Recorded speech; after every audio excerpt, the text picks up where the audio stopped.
రెండవ కొరింథీయులు మొదటి అధ్యాయం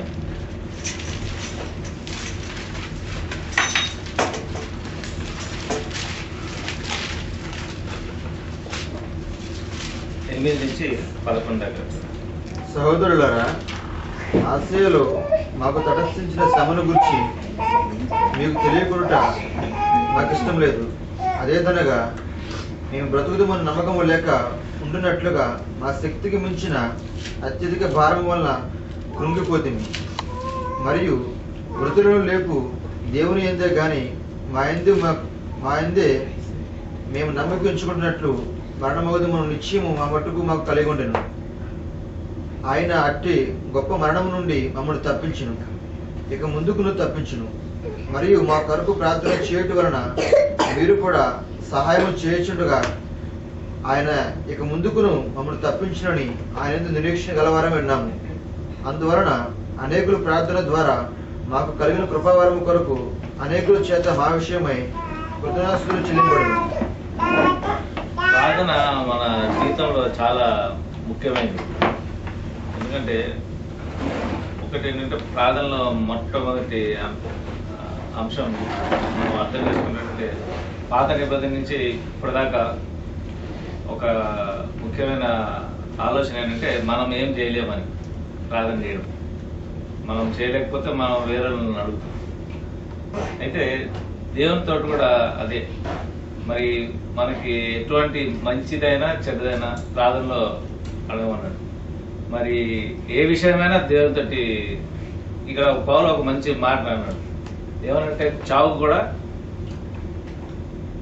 ఎవరు చావు మనిషి మాత్రం ఆపలేడు. కానీ ఇక్కడ ఏమన్నంటే ఈ యొక్క ప్రార్థన ఏం చెప్తుందంటే నా మీద నేను ఆధారం లేదని దేవుడితోటి మాట్లాడడం. మన ప్రార్థన మన యొక్క జీవితంలో కాకుండా మనకే కాకుండా వేరేలకు చాలా అవసరం. ఇక్కడ ఇంగ్లీష్లో ఏమంటే not relying on us. First message ఏంటంటే గాడ్కి ఎప్పుడైతే మనం ప్రార్థన కోసం ఉన్నామో మా మీద మేము ఆధారపడ్డాం. ఇప్పుడు స్టూడెంట్స్ కూడా అంతే, మా మీద మేము ఆధారపడ్డాం అంటే మన పని మనం చేయాలి. మన ప్రార్థన కూడా ఒక పని, అది మనం చేయాలి. మరి చదువు కూడా మనం చదవాలి, మన ప్రయత్నం మనం చేయాలి. మొట్టమొదట అందుకోసం యేసుక్రీస్తు అంటే మొదట నా రాజ్యాన్ని నీతిని ఎత్తుకోమన్నాడు. తర్వాత అన్ని ఒక ఫస్ట్ స్టెప్ మనం ఇస్తే 99 పాయింట్స్ మనకి దేవుడు చేస్తాడు. ఫస్ట్లే మనం చేయకపోతే 99 మనకి దేవుడు చేయడు. మనం ఏమంటామంటే ఫస్ట్ దేవ నువ్వు స్టార్ట్ చేయి, మిగతా మీరు 99 మేము చూసుకుంటాం. నేను మమ్మల్ని పాస్ చేసే ఇంకా అవసరం లేదు. అందుకోసం మన యొక్క పరీక్ష ఏదైతే మనకు ఉన్నదో, మనకి ఏదైతే మనం చేయాల్సి ఉందో అది మొట్టమొదటి దేవుడు మనకు ఆటోమేటిక్గా ఆ యొక్క బలాన్ని ఇస్తాడు. ఇక్కడ ఏమంటే పౌలు ఏమనంటే చావుకి కూడా భయపడరు. ఎందుకంటే దేవుని బిడ్డలు అంతా ఆధారపడి ఉంటారు దేవుని మీద.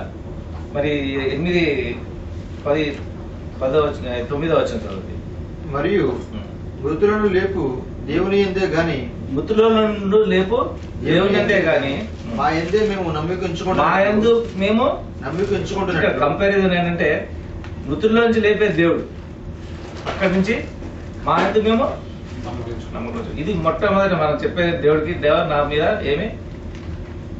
నేనేం చేయలేను, ఎందుకంటే నువ్వు మృతుల్లో నుంచి లేపే దేవుడు. అందుకోసం నా మీద నేను ఏమాత్రం రిలయన్స్ మనకి ఏమీ లేదని చెప్తున్నాడు. మరణమగుదు మనం నిశ్చయం మా మట్టుకు మాకు కలిగి ఉండేను. అయితే ఇక్కడ ఎక్కడి నుంచి వాళ్ళని డెలివర్ అంటే చదవండి 10వ వచనం. ఆయన అట్టి గొప్ప మరణం నుండి మనల్ని తప్పించును, ఇక ముందుకు తప్పించును. ఇంకా ముందుకు కూడా తప్పించును. ఇక్కడ మరణం పౌలు లోకరీతిగా మాట్లాడుతున్నాడు, కానీ ఆ యొక్క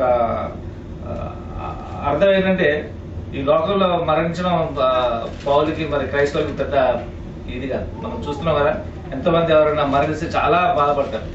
కానీ క్రీస్తు వచ్చిన తర్వాత మరణం, రెండవ మరణం గురించి చాలా బాధ. ఎందుకంటే ఎవరైతే ఈ లోకంలో రక్షణ లేకుండా మరణించారో వాళ్ళకి నిత్య మరణం కలుగుతుంది. ఇక్కడ ఏమంటే ఆ నిత్య మరణం నుంచి రక్షించే దేవుడు. మరి ఆయన త్యాగం చేసే దేని గురించి? మనల్ని ఈ లోకం నుంచి రక్షించడం కాదు.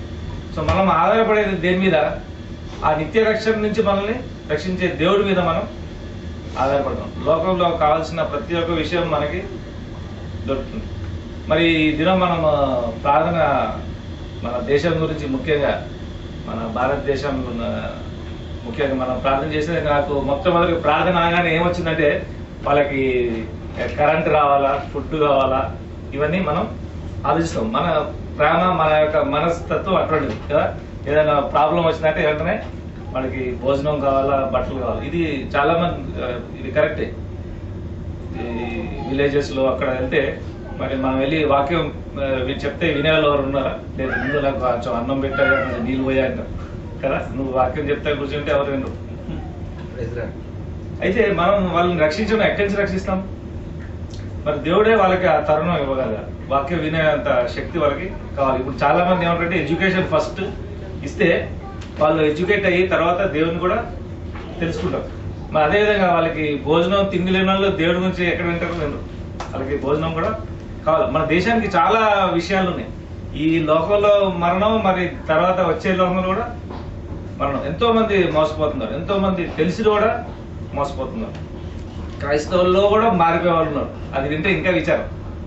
ఇంత తెలిసి కూడా క్రైస్తవులు. మన ప్రార్థన ఎక్కడి దాకా వెళ్తుందంటే మనం ఏం చేయలేదు. నాకేమనిపిస్తుంది అంటే మనం ఏమి చేయమనిపిస్తుంది. చేయాలన్నా మన కార్యం మనం అందరినీ మనం ప్రీచింగ్ చేయగలమా? అందరినీ చదివించగలమా? కోట్ల మంది ఉన్నారు చదివించడానికి. బిల్ గేట్స్ కూడా ట్రై చేస్తున్నాడు. ఇప్పుడు కొత్త స్కీమ్ ఓపెన్ చేసాడు. ఇండియాలో ఇల్లిటరేసీ చాలా ఎక్కువైపోయింది. వాళ్ళ గురించి డబ్బు ఉంది కాబట్టి ఆయన చేయగలుగుతున్నాడు. నా మనసులో అనిపిస్తుంది అంటే బిల్ గేట్స్ కూడా ఏం చేయలేడు.